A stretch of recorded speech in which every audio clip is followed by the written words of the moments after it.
So now we're going to look at question 2 of the crime and punishment paper. Now this question is always an explain question. It's going to be asking you to explain how or why something happened. So this question is asking you to explain how either the belief in punishment and deterrence led to change in prisons, or why the belief in rehabilitation and reform led to change in prisons. Now they have 2 boxes, and it's really important that you just pick one and explain that box in full.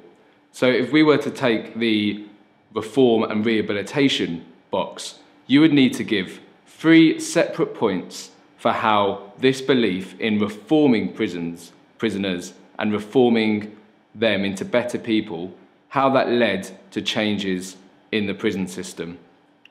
Each point needs to be fully explained using the PEE system.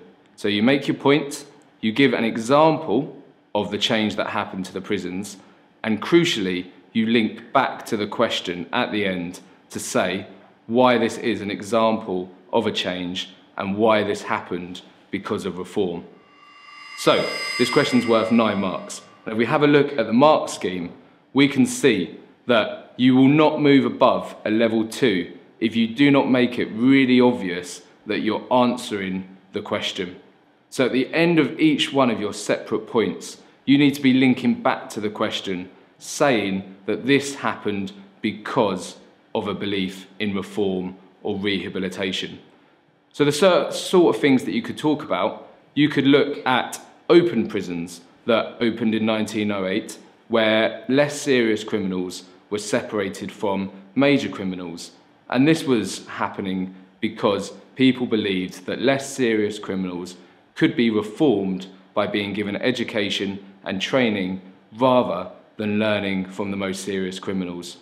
Or if you decided to answer about deterrence and punishment, which is the other box, then you could talk about the separate and the silent system, which were those 2 harsh approaches to punishing criminals where they were kept separate and silent. But whichever box you do, it is important that we link back, making it really obvious that you're saying this change happened because of a desire to reform or punish. To get the highest marks, as you can see, it says you really need to analyse why this change happened.